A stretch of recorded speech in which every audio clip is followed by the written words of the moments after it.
called Wangiri, where an unknown number with the prefix +265 calls you. The phone rings once and the caller ends the call. Now, Wangiri is a phone fraud that originated in Japan. And to talk to us more about the scam is MTC's corporate communications practitioner, Fikameni Matthias. Good evening, Mr. Matthias, and welcome to the show. Thank you, Deborah. All right. First things first, talk to us about the Wangiri scam, which has become more popular these days. Not to say it has become more popular these days. Wangiri scams are a constant threat. It happens once a month to twice a month. So, but particularly the Friday event, it means we had an attack, but we have countermeasures in place to make sure that the customers get less effect. And as such, normally really few customers are affected. All right. Now, this originated from Japan. Why do you think it's targeting Namibia? We say it originated from Japan, but ordinarily the first Wangiri scam happened in Japan. Okay. And that is where it got the name Wangiri, which means one ring. One ring? Yes, one ring. Okay. So this is a scam that is done by fraudulent operators, where they normally trick you into calling them back at a premium rate. Namibia is not unique. They do this around the world. It just so happens that with our countermeasures in place, we're able to pick it up because there's normally an influx of those calls coming onto our network. And because it's a foreign prefix, we're able to pick it up and look into it. All right. Yes. Now, the prefix is +265, and you just mentioned now that Wangiri means one ring. Yes. What happens after this number with the +265 calls you or just miscalls you with one ring? What happens after? So what these guys do is that they entice you into calling back. I know for sure Namibians are very curious people. Whenever you find a missed call, you're enticed. Most definitely. But the prefix sells it all because it's not number one, sort of like our own regional code or national code. So what happens is they entice you into calling them. And what happens is after you call them, you are charged at a premium rate, of course not at your normal local rate. And that is how these fraudsters actually get their money. Okay. So we encourage our customers not to call back. Of course, nothing will happen if you answer. In fact, if you answer, then they get to pay us. But the trick is that it rings once, such a way that it registers a missed call on your end. And when you call them, you do not, you are not charged at your local rate because you're calling, of course, a foreign operator.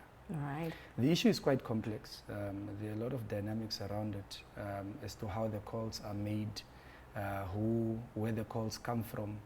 The current prefix can be traced to Malawi, but if you do a follow-up, oftentimes you'll find out it's not necessarily from Malawi. So the operators operate from very small operators where they try and call, let's say, Namibia through other different operators. So what you will then see is that although the face value may be from Malawi, this call may be coming from another country. But all in all, because the call sort of like needs to hop from one operator to another, eventually to you. So what happens now when you call back, so you can just imagine those charges. All right. So we advise our customers to not at all attempt to call that number. We advise them to call our customer contact center. They give us the number so that we can block. All right. And make sure that it doesn't call any other person. Okay. Yes. Now, there are some instances where there are scammers calling their MTC customers and saying they've won 5,000, airtime or dollars, and they're given the option if they want it as airtime or if they want it as dollars, and they're asked for their bank accounts. Apart from that scam, and also Wangiri with a one missed call, what other scams affecting MTC right now? I think the biggest one we ought to, I wish we discussed this almost every day because it's just never enough, is that which you've mentioned. The scammers are becoming very smart. Oftentimes when we meet, we realize these guys are a step ahead. Most of the marketing material we tell customers not to do, advise customers to do, you'd realize almost every week these guys have new technologies. So the famous one, of course, would be them calling you saying that you've been a loyal customer of MTC and as such would like to reward you a certain amount. Some they would call saying you've participated in a competition and as such you have won this amount.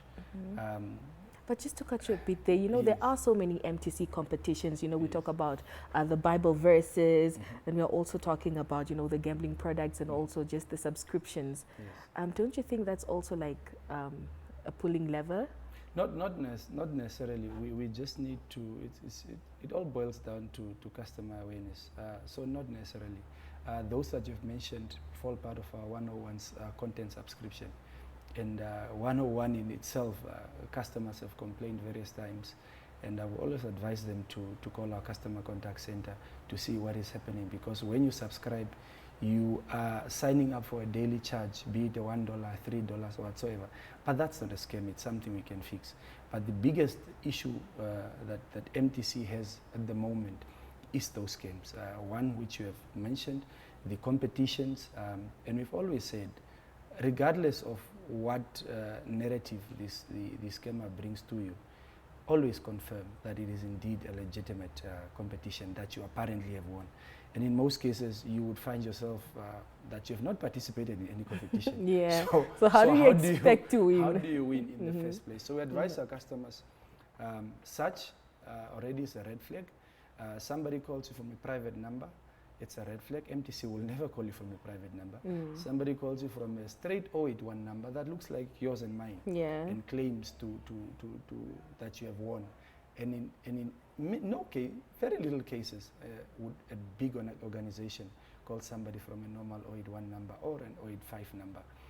So those are some of the tips we tell our customers. And the biggest one, of course, is to never share their banking details. Should you be a beneficiary or winner of any MTC competition, we will never ask you for your banking information over the line. We would never ask you to dial something on your phone. We were just having a conversation with a few colleagues from the bank, them showing us how some of these loopholes these scammers use. And it's legitimate. And sometimes you find that you really get this notification from a bank number, for example. But what they would ask you is that OTP, and that is the one key that should you provide it to them, they are through to take everything. So from our end, it's of course a concern, and we wish that all parties come on board, be it all telecoms, all the communication regulation authorities, the police, and all industry players to come on board and see how we better advise our clients, because it's no longer an MTC issue, because your money goes, oftentimes they take from the very needy, from those who already have less. So yeah, our customers just need to really become vigilant and take note of some of these things, because oftentimes the red flags are very, very evident. All right. Now, Mr. Matthias, I feel like you've given us the final word, but is there anything that you'd like to add before we let you go? Before I go, I think the whole scamming conversation brings us to the need to register our SIM cards, because registering our SIM cards means we are now able to identify who it is that has called you. Everybody would have an identity to a number, and as such, you're able to track. So not only that, it's by law. As MTC, we've gone on a voluntary run, which ends on the 1st of January 2023. So it's voluntary now, but it will soon be mandatory. So we're advising all our customers in helping us, in addition to, of course, the registration, in helping us curb minimize the scams. Please register our SIM cards. All right. Mr. Matthias, thank you so much for joining us this evening. Lovely. All right. That was Fikameni Matthias, who is a MTC's communications practitioner, talking to us about the scams that have been happening lately, and he cautioned us to be diligent and also vigilant, and also just be on the lookout. I mean, who would you actually win a competition money from MTC that you've never taken part in a competition? That is something that you should ask yourself. Don't go anywhere. When we come back, we continue with the conversations.